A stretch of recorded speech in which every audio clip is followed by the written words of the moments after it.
It's about to go down with Marc and Cathey, a live coaching show about dropping ideas. Marc and Cathey coach and have conversations with brilliant idea creators who are reimagining the world through the expression of their words, thoughts, and action. Hey everybody, I hope you are ready because it's about to go down with Marc and Cathey. I'm Mark Williams. I'm Cathey Ermias, and Marc is a champion speaker. He's a brand expert, and he is on fire. Oh, and the fire just got lit higher and higher because Cathey Ermias is a TED talker, a TED coach, a TED organizer, a persuasion and marketing expert. And I'm so overjoyed to be doing this with Cathey. And I'm especially enjoyed because today we are joined. Oh, wait till I throw this one out there. For the Mets fans, hold on, because he's a Yankees fan. All right. For the hamburger lovers, hold on, because he's a pizza lover. All right. For those who are keeping their socially distant 6 feet, he's an amazing hugger, but he's also an idea. I got to tell you, I think as an English teacher, I learned this word for the first time, ideator. Not an idea generator, but an ideator. Hold on, but he's also a conduit of community and a brand marketer. His name is Tristan Harvin. Tristan, how you doing, my man? Man, I love that intro. You made me feel so special and regal, man. I appreciate that segue. Happy to be here, guys. Good, man. Well, listen, we are excited to have a conversation today about this idea that you are ready to drop on the world. This idea about how self-exploration is essential to understanding who you are and reaching equilibrium in your life. Yes. So tell us a little bit more about this idea. Let's get this one cooking up. So to that point, Mark, it's a notion I've been kind of wrestling with the last several years of my life, as I continue to try to elevate who I am as a person so that I could be a better contributor to the world. And especially in solitude and in quarantine this year in 2020, I really started thinking about what can I do to better myself. And you know, you read about people picking up new trades. Everybody's going back to school online. People are getting side hustles. Everybody is an expert on something. So they have shows now, and everybody's on Instagram trying to show you how to be a fitness expert.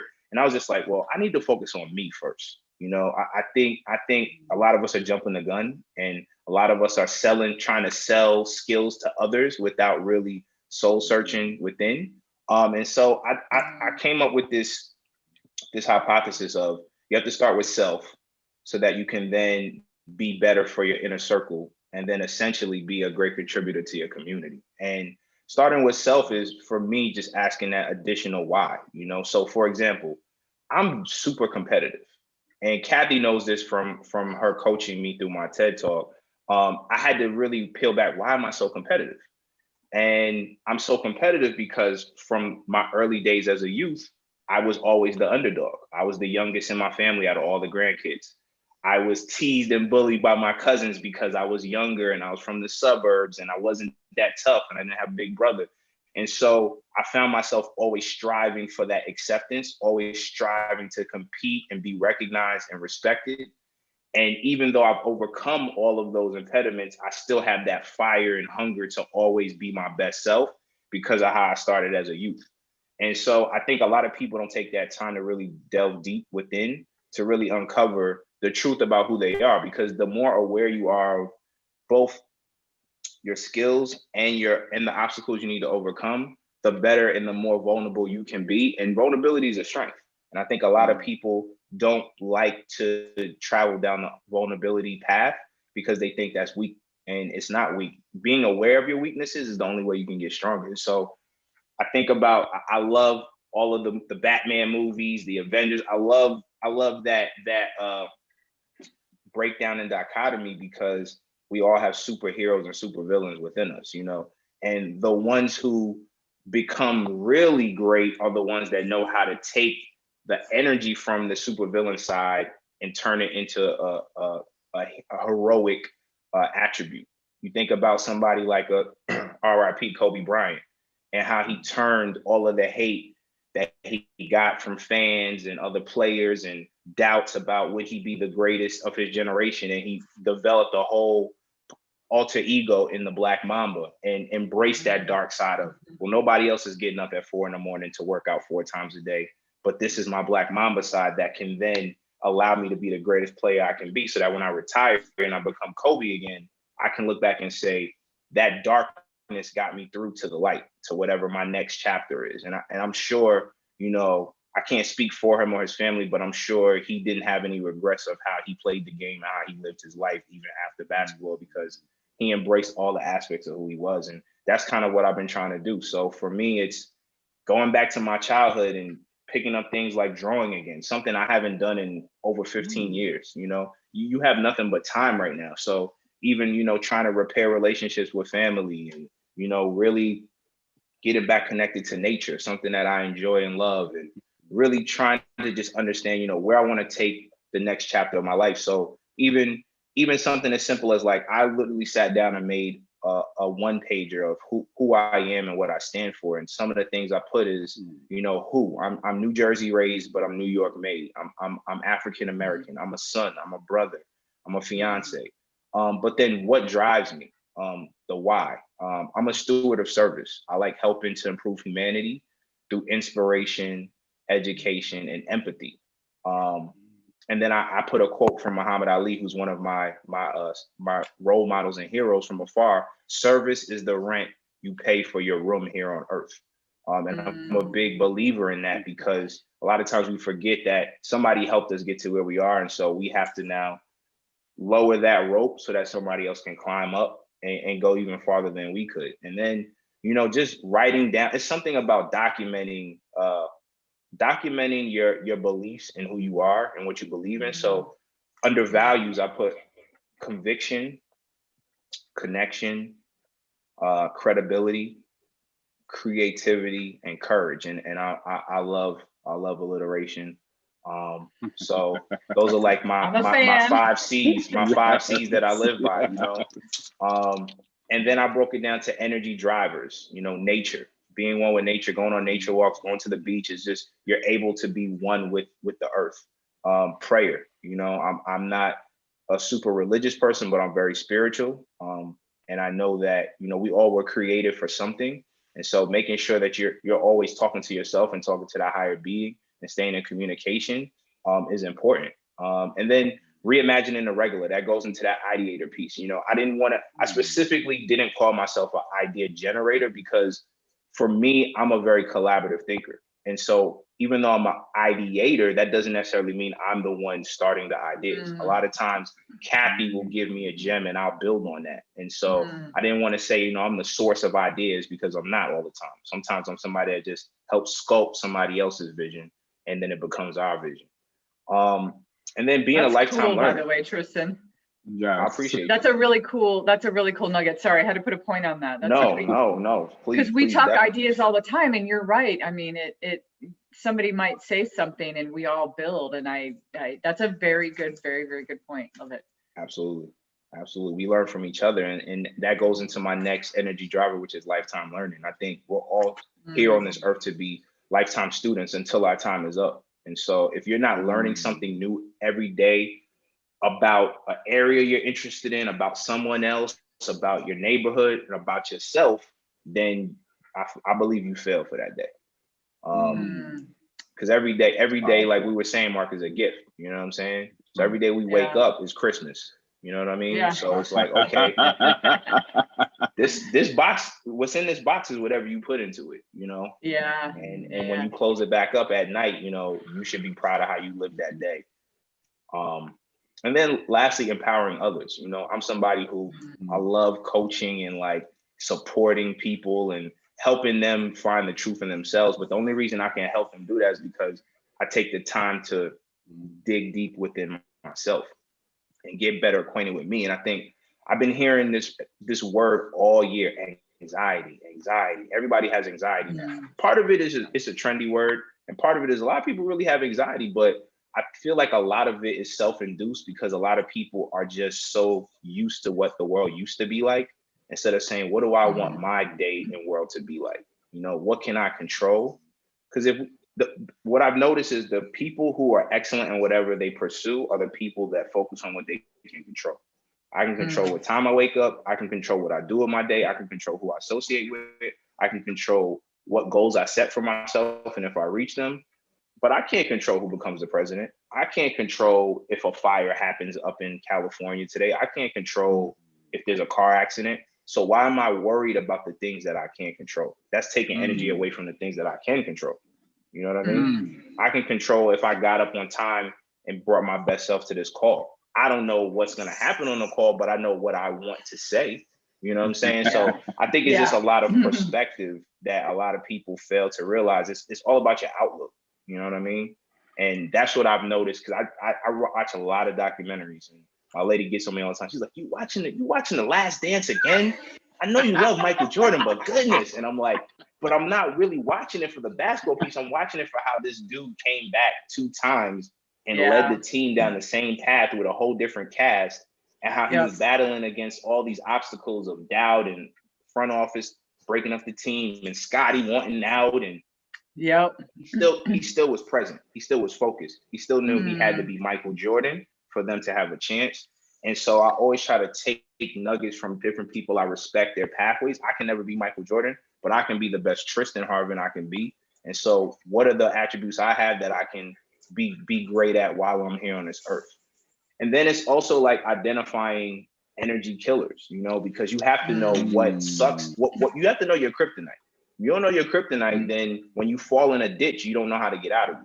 So I know for me, my energy killers are ignorance, fear, and a lot of that fear, a lot of times, is myself, self-fear, you know, self-induced fear. You know, I'm afraid of heights. You know what I'm saying? And so what I did was, you know, I try to put myself in situations where I can overcome that. You know what I'm saying? Like I'm gonna definitely go skydiving before it's all said and done to overcome that. You know what I'm saying? Because it might just all be in my head. You know, sign me up. I'm ready to go. All right, we're gonna get it. We're gonna get it. We're gonna get it together.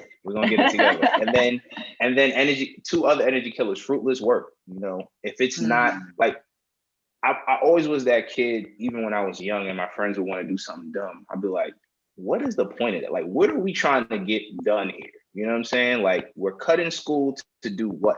If we cut school, we're not seeing any of our friends because all our friends are in school. So we just want to go to the mall where nobody's at because everybody's at work and school, or we just want to hang out at home when we can't really do anything we were doing on the weekends because everybody we would do it with is at school. No, I'm going to school, bro. I'll see you after school. So it's just like, I always thought like that. Even as a kid, I was just like, what's the logic behind this? And 3 principles I live by. I live by breaking things down in the simplest form, because life is easy. People make it complicated. Trying to bring as much patience as I can to everything I do. And I'm not always the best at it because I'm a Scorpio and we're super passionate and we always want to go all in. And then just practicing compassion. You know what I'm saying? Like putting myself in somebody else's shoes. You never know. Like if Cathey didn't share that she had a rough morning, I can't tell. You know, the nails are done. She got the pink popping, makeup's on point, blouse is starched, hair is bouncing. But you know, she was able to share that with us and say, you know what, I had a rough morning. And so when she had the blooper, we excused it because we like, you know what, she gave us context as to, you know, I'm easing into this morning. Mark, I need some of your energy to set us up today. And so it's just owning that, you know what I'm saying? And leaving space for somebody to be human. I think sometimes we have higher expectations for other people than we do ourselves. So those are just things that I identified in me. And from there, then when I have a solid foundation, then I could be better to the relationships I have because I'm working on me. You know what I'm saying? So that's just something that I decided to do. Like maybe like 3 months into quarantine, I was just like, all right, I'm looking at the higher being is telling me this is self-work year. So let me just work on it. I don't know when we're coming out of this. So at least I could come. I kind of already live in a bubble anyway. So me moving like Will Smith and I Am Legend is not really that hard. You know, I'm a homebody. I'm gonna do the same things. I'm gonna go work out. I'm gonna probably eat some oatmeal. It's not gonna be too sexy of a day. I'm gonna probably go out, get a nature walk, make a call or two, watch some Sports Center. Like, it's gonna be this. So I have no problem spending time with myself, and I think that's something people have to get more comfortable with. You have to be comfortable spending time with yourself. Everybody's so ready to rush back and be around people, but you can't be good to those circles if you're not good to yourself. Yeah. Wow, Tristan. Wow.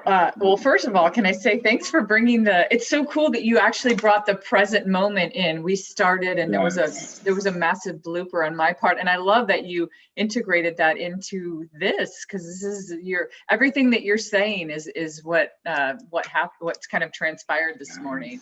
So that's awesome.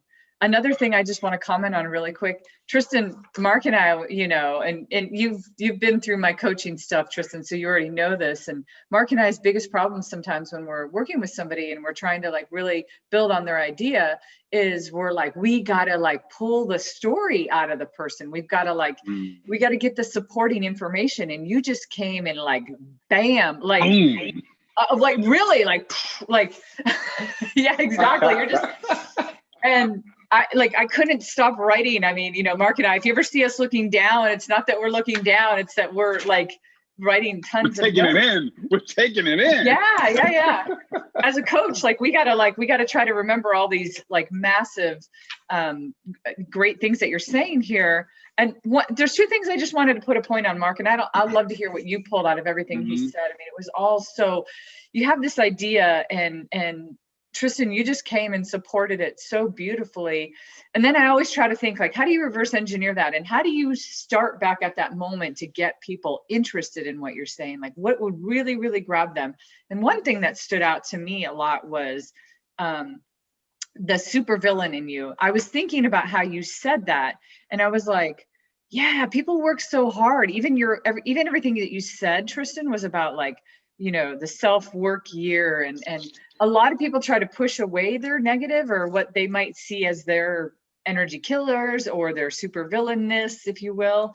It's like, how could we actually, what's that martial art that you like move the energy? Is it Aikido? Is it that you like shift it, or is it jujitsu? It's one of them. I think jujitsu. Okay, you transfer the energy. And so it made me really think about that, Tristan, is like, what if we started also with thinking about like, what are our dark things that we could actually transfer that energy and make it positive? So that's kind of a unique, that's one unique thought in there. I also kind of like a personal pendulum, right? Yeah, exactly. Like, how do you take that stuff and swing it back the other direction? And then, you know, I don't think that this is like a grabbing enough statement, Marc, but you know, when he was talking, I literally wrote this down. I wrote, what can you contribute to the world? It was like my first thing I wrote. And then I crossed it out when he was talking and I said, what do you contribute to the world? Because Tristan really self-explored. And so it's not like it's just like you do, but like, can you grab it all? Are you brave enough to look at everything and then bring everything to the world? And I loved how you even like, Tristan even like broke it down and said, hey, if you're going to bring it to the world, start with self, go on to inner circle, then bring it to your community. So it's like, don't even wake up one day and say, oh, I'm great at this, I'm going to bring it to the world. Nah, you probably should start first. Start small. Absolutely. So Marc, I don't know, Marc, what'd you get from it? First of all, there were so many nuggets. You really did. You dropped a whole bunch of things out of the plane. There's just parachutes going everywhere. Just everywhere. Just everywhere. So I have to agree. We talked quite a while ago before we talked today. And one of the things that I wrote down that you said before was, we are all superheroes, but we all have a supervillain inside of us. And so I agree, Cathey, that stood out to me so much because we're always being asked about our superpower. We're always trying to be our best. Yeah. We're always trying to, I don't even know if we're trying to cover up the bad side of the evil side, but we don't necessarily embrace that side. And something I heard from you today is we have to embrace, right? We have to understand that supervillain. Like, you're a supervillain too, right? And this concept of accepting and embracing so that you can eventually use that supervillain in you to become the superhero. That was powerful to me. That was very powerful to me. And I can see how that could take a lot of people by surprise. And I think that's why it stood out so much to Cathey and I, because this is something that nobody's talking about. Nobody's talking about becoming Thanos. Yeah. No. Right. You know, it's that was so powerful. true. That it's was so powerful. true. You know, but here's the other thing. And there were quite a few things. You said something earlier about self-exploration that I think is a huge thing. You said we need to ask ourselves the extra why. Yes. Yes. Right. We do a lot of self-exploration, but at a certain point, many people think they have found what they need to discover. Yep. But what you're saying is we often don't dig deeper. And that's what the extra why is. What's the extra why? You know, it reminds me of that kid who always says, for why? For why? For why? For why? And it sounds annoying, but you need to be annoyed to explore the supervillain so that you can explore the superhero. So I thought that was good. Ooh, Marc, that's a good point. Tristan, when you were talking about what did you call it? Fruitless work. That's what you called it, right? Yep. When one of your energy killers was fruitless work. I could imagine that little kid asking you in the annoying 7. What do they say? If you ask 7 times, you actually get down to the truth, or you get down to the heart of it. So if I ask Tristan, like, why do you have fruitless work? And then you answer, and then I go, why do you do that? Why, right? Because then, you really start, you have to uncover it, and you did peel it back a little bit, but it is interesting, Marc. That's an interesting concept. Is the extra why is going down to that level. I heard a comedian one time where a kid was asking, a kid asked about why they couldn't go outside and play. And then it turned into like this whole thing, because like 7 whys later, it became something completely different. And so that extra why I think that's a really good point. It's so crucial. Like, that's why my 2 favorite age groups to be around are kids and seniors.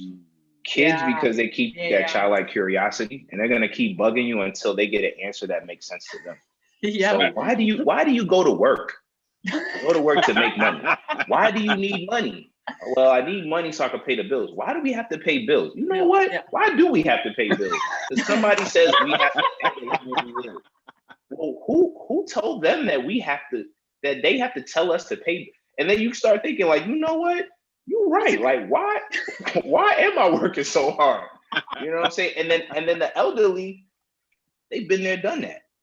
Everything that we're doing, they've already done it 2 times over. And so they're going to give you that simple wisdom, and they're going to look at life in its simplest form, because they're just trying to enjoy the rest of their ride.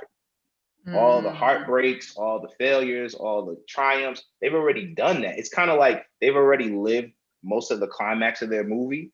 And now they're just enjoying, the last scenes in the end where they play the sweet music and everybody hugs and it fades to black and you go to the cast and credits. Like, they live in that chapter. So they're just enjoying it. And I just appreciate it. When I was young, I worked a summer youth camp in the Bronx. I worked at a senior center. And that was one of my favorite jobs, because I served Meals on Wheels, but like, I would just sit with the elderly and just talk to them. And I would hear stories about the war, and I would see guys with dentures hitting on the young counselors, and they just enjoyed life. You know what I'm saying? And kids. And then I was a camp counselor, so I got to talk to kids and hear how they think. And somewhere in between there, we lose that curiosity of life and we just conform. And with conforming, we conform and subscribe to society's norms of how we should live. And I'm going to say something that may be controversial, because I know how much people love it, but social media, you think about a Twitter, you think about a Instagram. Why do we need followers that we'll never meet? Why do we need people's affirmation to like something we said or posted when we have people right in our backyard. Like, I always laugh because I have a Facebook account, but I never use it. I literally only use Facebook to remember people's birthdays because I'm horrible at remembering people's birthdays. But that's another thing. I'm aware that I'm horrible with knowing people's birthdays. So I have a mechanism that I use to remember people's birthdays. But it amazes me how, like, Facebook has become like the middle-aged to elderly platform of choice. You know, Instagram is more for like millennials, Gen Z, and younger. And family members or friends will be like, yeah, I saw you were at the concert on Facebook, and how's your daughter's recital? They're following their whole lives on Facebook instead of just being a part of those memories and moments. Or people going to concerts. It's a pet peeve of mine. People go to concerts and record the whole concert on their phone.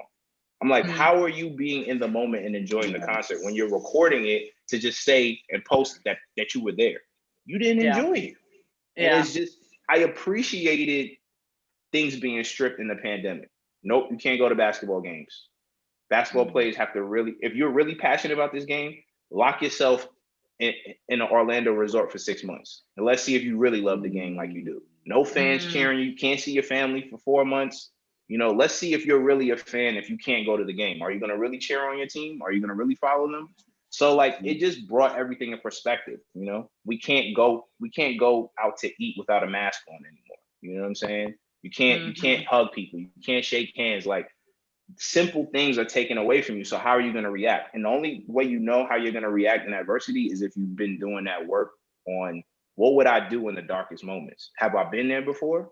Yes or no? And if you haven't, those are the people that experience anxiety because they've never explored the scenarios of life that could potentially they could embark on, and they haven't put those tools in their toolkit to be ready for anything because they haven't done the self-work.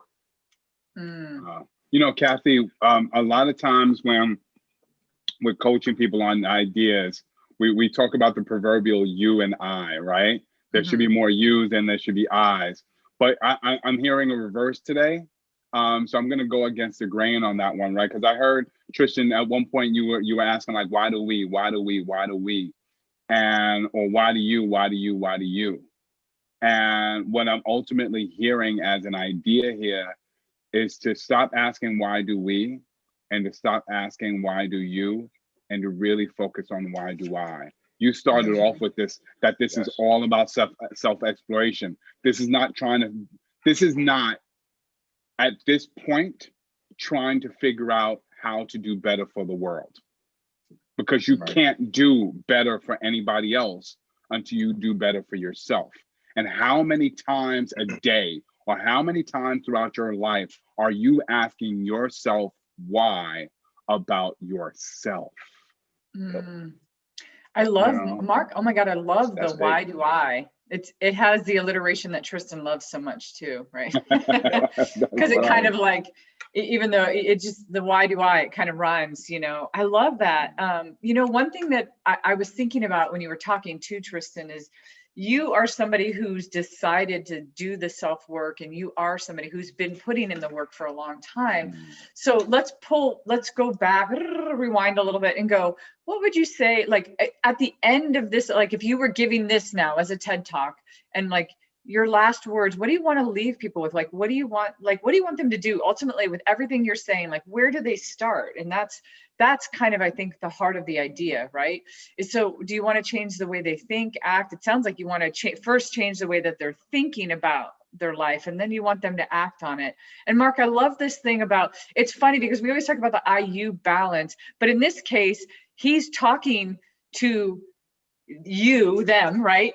Which is about the I. So it's just incestuous. It becomes like he's talking to them about the I. So ultimately it still does keep that IU balance focused on them, but it is kind of at the end of the day is like saying, why do I? I love that. Like, why do I?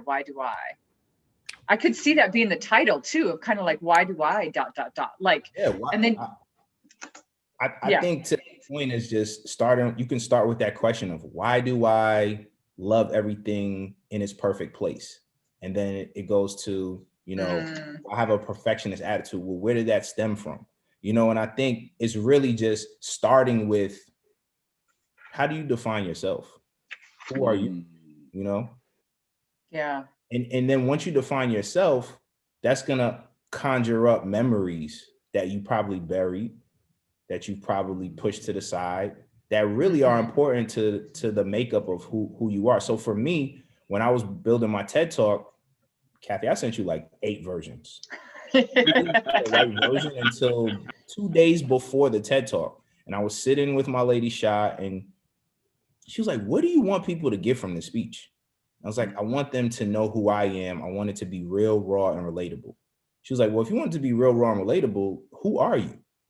And I was like, who am I? I was like, I'm this, I'm that. She's like, no, like from a young age, when you were 5 or 6, you know, talk about that. What meant the world to you? I was like, family. And then that conjured up all of those other thoughts of feeling like left out, feeling like an outcast, looking for acceptance, and how that steered my path. So I think it's really like you define who you are, and then you kind of do a pulse check and run that by your inner circle. Do you see me like how I see myself? Yeah. And like I said, if your inner circle affirms or shoots down your notion of who you see yourself as, you gotta go back to the drum board and say, well, man, my mom knows me better than anybody else, or my wife knows me better than anybody else. If they're saying they don't see that in me, why do I see that in me? Or if we both agree, then it's like, okay, then I am emitting some of that energy that I think I want to emit. And you have to also go to the dark places too. You have to be able to say, well, what are the things I don't like that I do? And what are the things that people don't like that I do? So for me, I'm very headstrong and passionate. So I know when I feel a certain way about something, I'm like, that's blue. And somebody could be like, it's pink. And I'm like, no, it's blue because X, Y, and Z. And they're like, no, it's pink. And I will not let it go until they see that it's blue like me. And I have to understand that they don't have the same vision I have. So they may see pink too. And I have to be okay with that. You know what I'm saying? So that's that I always work on: patience and understanding and compassion. Those are areas. I'm a type of person, I'm like, when I'm locked and loaded, like, let's get it. You know, just like today, I already had ideas in my head. You know, you guys didn't need to pull too much out of me, but you know, something that I know I could do better on is listening, being present, you know, taking a step back and observing what's going on before I just jump in. So the only way I know that is because people have told me, and then I notice it when I'm in a situation like, oh, I'm too strong right now. I need to fall back. But you have to be open to exploring all of you. And I think that's a practice in itself. So some people use meditation, some people use prayer, some people use sleep, whatever works for you. Like, you have to be open to the process of discovering all of you. You have to take the good, the bad, the ugly, everything. And then you have to do a focus group and check that with your, I call it my dream team, people that are going to give me the truth no matter what. They're not going to tell me what I want to hear. They're going to tell me what I need to hear. And that's hard to come by. So that's why a lot of people, and I know I'm going back to people real quick, go to places like social media for that affirmation, because they only know what you're projecting. You know what I'm saying? But the people that know who you really are going to know all of you, you know, behind the curtain and everything. And that's the type of confirmation I want. So I want people to see all of me, and I want to feel good, because I don't want to act. I don't want to be an actor in life. I want to just be myself. That's easier. So in order to be yourself, you have to be aware of all of you. You know, it's so beautiful how you describe it, Tristan. And I honestly am in love with what you said, Marc. Because when I went back and I looked at it, I was like, you know, Tristan, we started this off with kind of like self-exploration is essential to understanding all of who you are and how you reach equilibrium in life. But it really starts with the simple question, why do I? And you know, at the end of the day, I could see you know, you've said so many beautiful things, and I could see it being overwhelming for somebody who hasn't like started. So they're kind of like, great, where do I start? How do I figure out my energy killers? How do I like, you know, how do I gather all these things? Where do I figure out what my supervillain is? And, you know, everybody wants you to focus on the good. But it really starts with that simple question. Why do I everything? Why do I want things in its place? Why do I do something that I perceive as bad? Like maybe why do I get impatient and yell at my kids? Or why do I yell at people while I'm driving in the car. Why do I argue with people on social media? Why do I and I feel like you can shift that why do I to, I think once they've answered that question, Tristan, you're shifting them to now the how do I. It goes from why do I to how do I, right? And so a lot of what you talked about today was the now, how do I slow down? How do I not multitask? How do I work on myself? How do I identify myself? How do I bring in my focus group? So it's almost like you're shifting people from the why to the how. But at the end of the day, it is for self-exploration. But I mean, think about it. Like when we're thinking about like wrapping this idea in a beautiful thing that somebody could, that will want to take, it's always that thing of like, it has to kind of grab their curiosity. And so the explanation of the idea, I think, was dead on, but I think the way we explain it could be quicker and catchier. I think if I said it in 3 words, it's acknowledge, address, and act.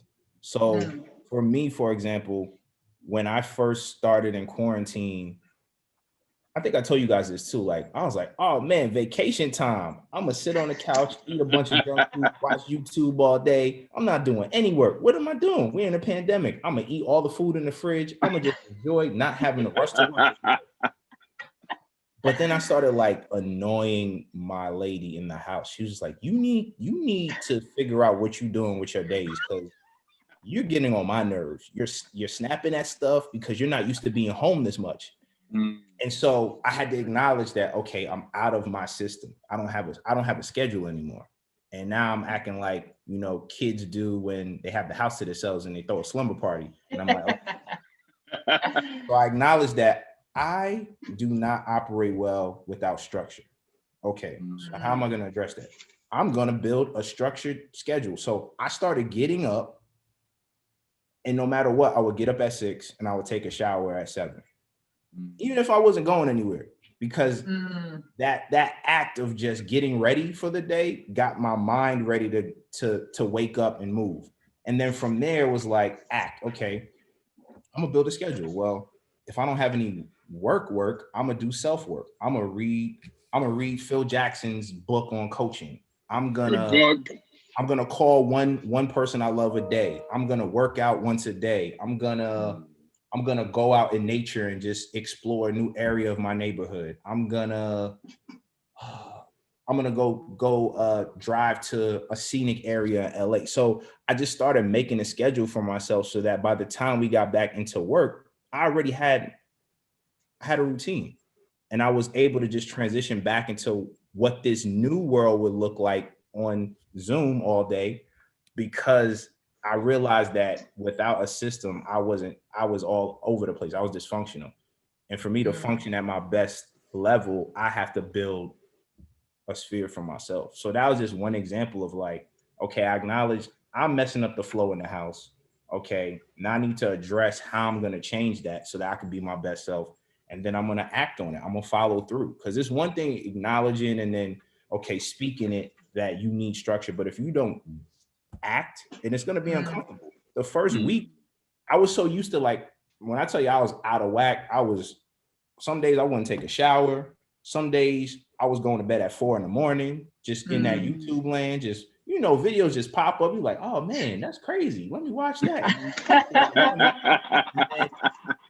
I would be up at 6 or 5 and I would be sleeping until 11 and I'll just be off all day. I was living like a college life, and I was like, I don't like how I feel. Yeah. And so I started making a system for myself. And I acknowledge that I don't work well without structure. Yeah. And no matter what, I have to have structure in my day for me to feel like me and feel accomplished. So but it goes back, but it goes back to, I can't create the structure. I can't be functional. I can't have a system until I first understand myself. Right? Yeah, it goes back to the why. Yeah, because at the end of the day, somebody can say, listen, you got to figure something out. And so many people could easily be like, no, you got to figure something out. Yeah, you know, and put all of the focus back on the other person in the environment. And oh, it's a pandemic, and oh, it's this, and that's why. And it's like, no, it's me. right? And how many people ask that, why do I question? And a step further, once you've acknowledged, addressed, and then acted upon those things, to me, it still goes back to the extra why. Now it's like, well, what's the next why I'm going to ask myself?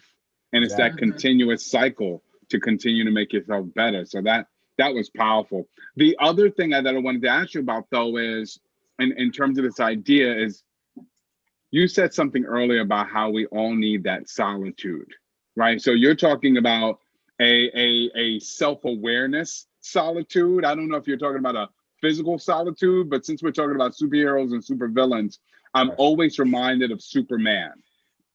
Yes. And I always say this to so many people. Remember that Superman had a fortress of solitude. Absolutely. That he always had a place to go back to be by himself so that he could be the best Superman for everybody else. Yeah. Absolutely.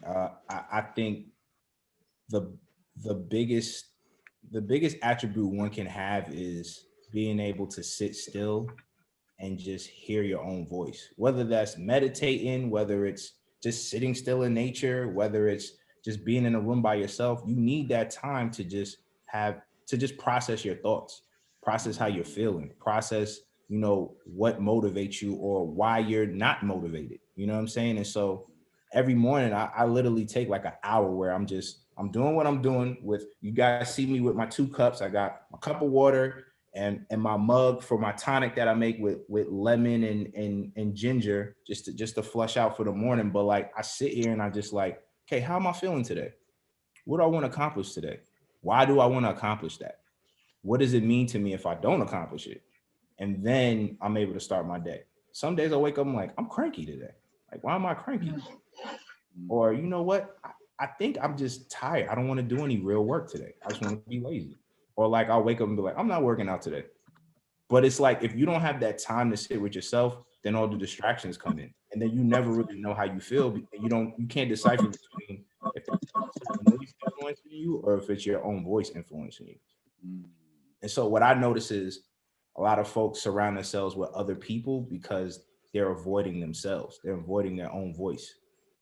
You know what I'm saying? And so for me, I enjoy just starting my day by myself because I'm able to center myself and hear my own voice. You can't hear your own voice, then you'll never really be able to know who you are in life.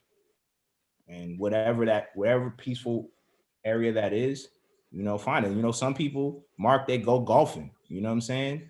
I'm sure a lot of people, some people, they just, for me, I working out, it allows me to think. Some people, it's like a good shower. I come up with great ideas and like whatever it is for you, you go have to run. Yeah. Right. So some people's like, I need a vacation to Tulum for 2 weeks. And that's how I zone out and think and plan the next year. Whatever. I like that. Yeah, you have to find it. I think one of my favorite books is The Alchemist because he goes on this whole long journey to realize he had it in him the whole time. Yep. And it's like, that's what life is about. You have to figure out what it is in you that you're supposed to share with the world and you're supposed to build on. Can I pitch something back to you guys? What about, because everybody says like start with why, which is cool. Like, that's Simon Sinek and he had the whole start with why, right. But it's really start with I, right? Is that more it's start with I don't know if anybody's used that or I don't know, but that's really strong. Ultimately at the end of the day, everything that you've said, Tristan, it just starts with I. Now, all the things that we talked about support that. Why do I? Because you first have to say, why do I get impatient? Why do I this? And then you transform the why to the how. Well, how do I fix that? How do I address it? How do I, recognize my supervillain? But isn't it really at the end of the day just saying start with I? Yeah. And the power in that line, Cathey, is starting with I could be I am this. Or I am not this. Yeah. Tristan, see? Yeah. It just opened it up. It just opened it up to even more. Yes. That's great. You go into the why am I not this if I really want to be that? Or I am not this because I choose not to be this. Yeah. And there's power in that. And you can own that. I think we are raised to, like, it's something about a kid, once again, that I admire. They're selfish in the areas they're supposed to be selfish in. Mm-hmm. And we, as we grow up, we become selfish in the areas that doesn't matter. Yeah. We flip it. In the areas where we should be selfish in. Yeah. So, like, for example, I know. Selfish with our time. We should be selfish with our time, because time is something we get back. But we want to share with everybody. Oh yeah, come on, we'll do back-to-back Zooms. We'll have a party. I'm going to my folks for vacation. It's like, but are you doing this because you really want to do this, or are you doing this because you feel like you owe everybody time? You know what I'm saying? And then Tristan, that's so good. With a kid, it's like, a kid is not going to do anything they don't want to do. And if you make them do something, they're going to cry. They're going to play when they want to play, they're going to eat when they want to eat. You're not making the whole time, too, relentlessly. Yeah. And when they're ready to share time with family or friends, they will. So it's just like, and then they still cry, because then they cry and be like, I want to. It is such thing as a good selfish. And I think I love that too, a good selfish. You know, is this one thing, like, I was thinking about something as a, you know how you're like when you're talking, Tristan, you know, like when you gave your TED talk and you're talking to people, like one of the things that you're always trying to do is you're trying to get people to buy into your idea. And in order for people to buy in, they really have to see something in themselves. It has to like really connect with them. Because I could listen to Tristan and go, damn, Tristan has like made this the year of self-work and he's worked it. Like in my mind, I'm like, wow, I can't compete with Tristan. But the thing is like, what if one of the things that you made somebody do, if you ended this kind of concept, even if it was a conversation, it doesn't have to be a TED talk, it doesn't have to be something as formal as a TED talk or a presentation. But what if you asked people that you were talking to, try to make 50 I statements. Like I was thinking I could probably do the first 10 and it'd be really hard to get after 10. Like I'm half Italian or something. I'm you know, I was a single mother, or like what I statements can you make? How many could you make? Because then really you're exploring everything. And then I could sort stuff out, Tristan. Because then I could say, oh God, this is my bad stuff. Oh, but wow, I never thought about it. I was a pre-Olympic athlete. I was like a junior, like, I forgot about, I did this thing, or, so it's what like if you soul spring cleaning? Yes. But then the next exercise after all of the I statements is now the why statements, right? Yes. Questions. Now I've listed all my I's. Now I got to ask myself why, right? Well, and some of it, Tristan, when you were saying the kid questions, you really like, it was a powerful kind of visual that you did when you were saying that. When I envision this kid asking you, well, why do you go to work? Well, you have to pay bills. Well, why do you pay bills? Why do I pay bills? That is and some of the stuff that you would look at with yourself, you would say, wait a minute, why do I do that? I don't get that.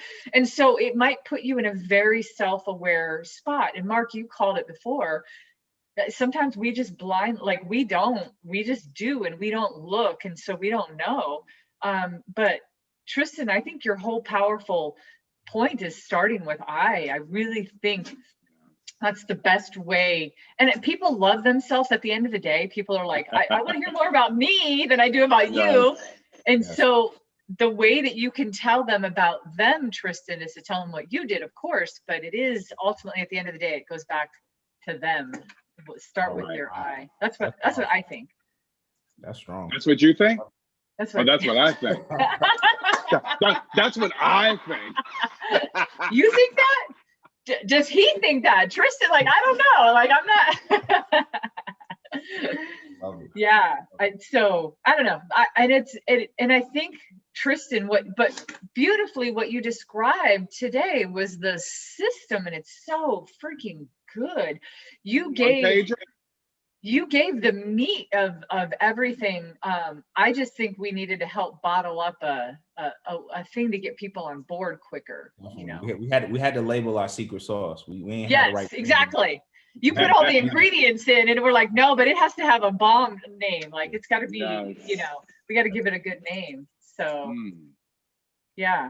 Wow. I don't know, Tristan, what do you think? Like, how do you feel like how do you feel like this conversation transformed, or the I idea? love how we were able to transfer it from, my vision to a generalized, acceptable, approachable, concept that anybody can inherit and then apply and go through the exercise and the journey of self-exploration. So I think it's super dope. And this just goes back to the ideator comment, I had this idea, but I needed some other minds to help sculpt it into something that's a universal, concept.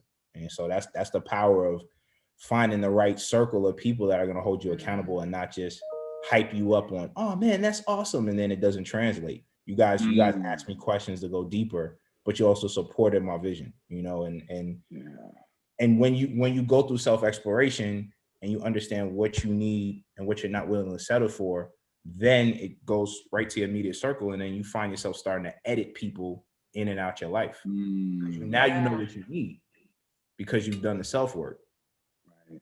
Yeah. Tristan, that's awesome. Well, I want to wrap it up with this because you are awesome. That was such a beautiful, I love the wrap up line too, because at the end of the day, Marc and I feel that's like what we do. We loved having you on, and we love just being able to build this idea together, and it's your thoughts. And we want to be behind you and be like, ask you questions. And then so I love what we all built today, but Tristan, at the end of the day, it's yours. This is your thing. So please go. And it's good. And it's so good. So please, I want to hear later too, Tristan, how you incorporated this into conversations with people in your inner circle and what came of it. So we may do a part 2 with you at some point to be like, how did this translate to people around you, of start with your eye. So yeah, I want to see a whole community of people with their one pages. Yeah. I want to see this it. might be my new practice. So just to give you guys a little extra context before we go, personally, my brother and some people in my life are on this new journey. My brother just turned 30 and he's questioning a lot of things. He's in finance right now, and he's like, I'm not passionate about this industry. I want to get into art, and I want to really do things that I love. So he's going on his journey. But then I just got a promotion at work. So now I'm going to be leading a team for the first time of people, and I need to get to know these people through Zoom. And so I'm going to have them do a one-pager to help me understand who they are and what their goals are. And this I could be the perfect exercise for me to get to know them. You know what I mean? Yes. So I'll definitely have them do the I statements. Have them do 50. I'm telling you, 10 is easy, 50 is hard. The more you can get, the further along you go, the deeper you have to dig inside yourself to pull out things that I don't think about I love that, Tristan. It's amazing. Yeah. So Tristan, I know that you're not if somebody wanted to find you, I know you kind of you only use Facebook to find birthdays. So I don't know if you want people to reach you at all. You talked about being able to just get up and be in the I am legend kind of world. But if somebody wanted to find you or see you, is there anywhere you'd want them to go look? Or do you want them to just I think LinkedIn is a great resource. Tristan Harvin. Even my email address, tristan.harvin@gmail.com. Great access point. But yeah, those are the 2 places you can find me, and I'll always reply. That's awesome. Nice. Well, thank you, Tristan. And anybody out there watching, if you want to be doing an idea, a conversation with Marc and I, you can always reach us at marcandcathey@gmail.com. You have to get the C, you have to get the E. If you get that, you'll find us. Tristan, thanks for being here. And everybody else out there, it's about to go down.